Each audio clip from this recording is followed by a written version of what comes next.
19वां पारा और सूरत नमल और इसकी आयत नंबर 49 है। इस रुकू के अंदर अल्लाह पाक ने हज़रत सालेह अलैहिस्सलाम का ज़िक्र खैर फरमाया है। जब सालेह अलैहिस्सलाम ने उन काफरों को दावत तौहीद दी तो उन्होंने आगे से बड़ी प्लानिंग और बड़े मंसूबे बनाए कि किसी तरीके से इसको ख़त्म कर दिया जाए ताकि दावत हक़ हमारे तक ना पहुँचे या दूसरों तक ना पहुँचे। अल्लाह पाक की ज़ात बाबरकात ने उनका मंसूबा इस आयत मुबारका में बयान फरमाया है। किनका? काफरों का। उन्होंने कहा कालू, वो आपस में जो 9 आदमी थे, 9 काफर थे जिन्होंने हज़रत सालेह अलैहिस्सलाम की ऊँटनी की कुचें काट दी, वो उन 9 आदमियों ने। तो उनमें से एक था जिसका नाम था किदार बिन सालफ। उन 9 आदमियों ने आपस में मशवरा किया और प्लानिंग बनाई और उन्होंने आपस में कस्में खाई। कस्में खाओ, आपस में कस्में खाकर अहद करो, वादा करो एक दूसरे के साथ। क्या? बिल्लाहि, अल्लाह ताला की कसम, ला तुबय्यतन्नहु, कि हम ज़रूर हज़रत सालेह अलैहिस्सलाम के ऊपर रात के वक्त कातलाना हमला करेंगे। व अहलहु, और उनके घर वालों पर भी कातलाना हमला करेंगे, शब खून मारेंगे, उनको कत्ल कर देंगे। ये उन्होंने आपस में कस्में खाकर, अल्लाह ताला की कस्में खाकर उन्होंने मशवरा किया और आपस में ये प्लानिंग बनाई। और उसके बाद क्या कहेंगे? सुम्मा लनकूनन्ना लिवलिय्यिही, फिर सुबह के वक्त अगर कोई उनके वरसा में से पूछेगा कि हज़रत सालेह अलैहिस्सलाम को और उनके घर वालों को कौन कत्ल कर गया है, जब वो बंदा ट्रेस करने की कोशिश करेंगे तो हम उनको ये कहेंगे सुम्मा लनकूनन्ना लिवलिय्यिही, हम उनके वरसा से कहेंगे कि मा शहिदना, हम तो उस वक़्त इनके पास थे ही नहीं, यहाँ मौजूद ही नहीं थे। महले का अहले ही, जब उनके घर वालों पर और उनके ऊपर कातलाना हमला हुआ था। व इन्ना लसादिकून, हम सच बोल रहे हैं। हम कस्में खाकर उनको बताएंगे हम तो सच बोल रहे हैं। ये थी उनकी प्लानिंग। अल्लाह पाक की ज़ात बाबरकात ने इरशाद फरमाया कि ये काफरों का तरीका है मुसलमानों के ऊपर रात के वक्त कातलाना हमला करना। आजकल क्या हो रहा है? आज हमारे मुसलमानों को और हमारे हुक्मरानों को कुरान पाक पढ़ के इस बात को समझ लेना चाहिए कि हम क्या कर रहे हैं।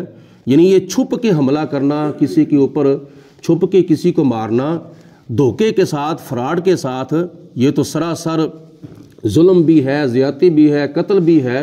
और कुरान पाक में अल्लाह पाक फरमाता है कि जिसने किसी बग़ैर कसूर के किसी आदमी को, किसी इंसान को कत्ल किया बग़ैर किसी वजह के, उसको सारी खुदाई के कत्ल करने का गुनाह होगा।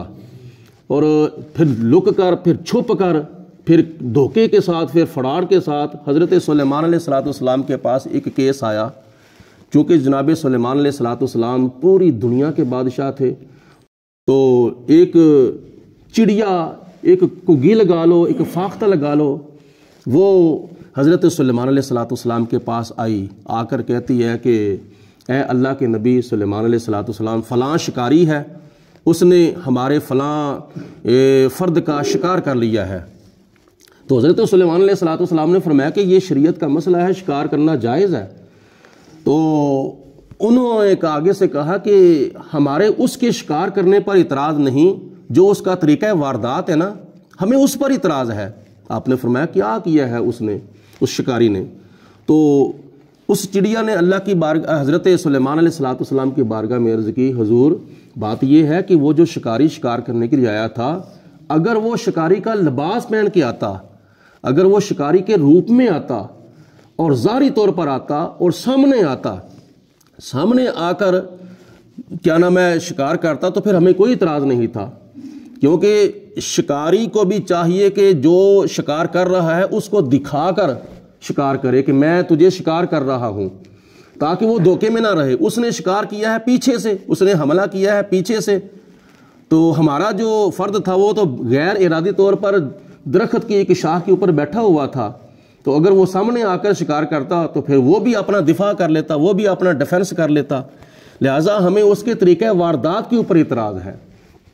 تو اس میں حضرت سلیمان علیہ السلام نے فرمایا کہ اسی شکاری کا قصور ہے، وہ مجرم ہے، اس جو شکاری ہے نا وہ مجرم ہے۔ یہ جناب سلیمان علیہ السلام کا فیصلہ تھا۔ تو اللہ تعالیٰ کی ذات بابرکات توفیق دے، آج ہم دیکھ رہے ہیں، تم بھی دیکھ رہے ہو، سوشل میڈیا کے ذریعے، اخبارات کے ذریعے اور حالات کے اندر کتنا ظلم ہو رہا ہے۔ تو قرآن پاک ہمیں کیا سبق دیتا ہے؟ قرآن پاک ہمیں سبق دیتا ہے ہمدردی کا، اظہار ہمدردی کا سبق دیتا ہے، اور ایک دوسرے کے حقوق ادا کرنے کا سبق دیتا ہے، اور بغیر کسی وجہ کے، بغیر کسی قصور کے، بغیر کسی جرم کے دوسرے افراد کی جان کی بھی سلامتی چاہنی چاہیے، اور دوسرے لوگوں کے ایمان کی بھی خیر خواہی کرنی چاہیے، کیونکہ ہمارا جو دین ہے یہ خیر خواہی کا نام ہے۔ اللہ کے لیے خیر خواہی کرو، اللہ تعالیٰ کی کتاب کے لیے خیر خواہی کرو، اور نبی پاک علیہ السلام کے دین کے لیے خیر خواہی کرو، اور دوسرے مسلمان بہن بھائیوں کے لیے خیر خواہی کرو۔ یہ نبی پاک علیہ السلام کا فرمان ہے۔ تو قرآن پاک ہمیں کیا سبق دیتا ہے؟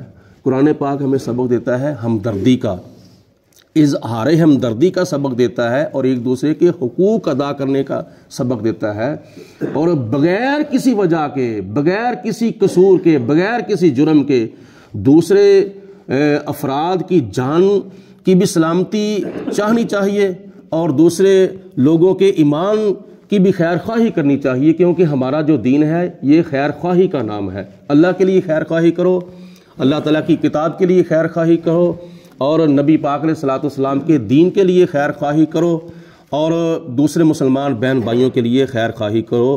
یہ نبی پاک علیہ السلام کا فرمان ہے۔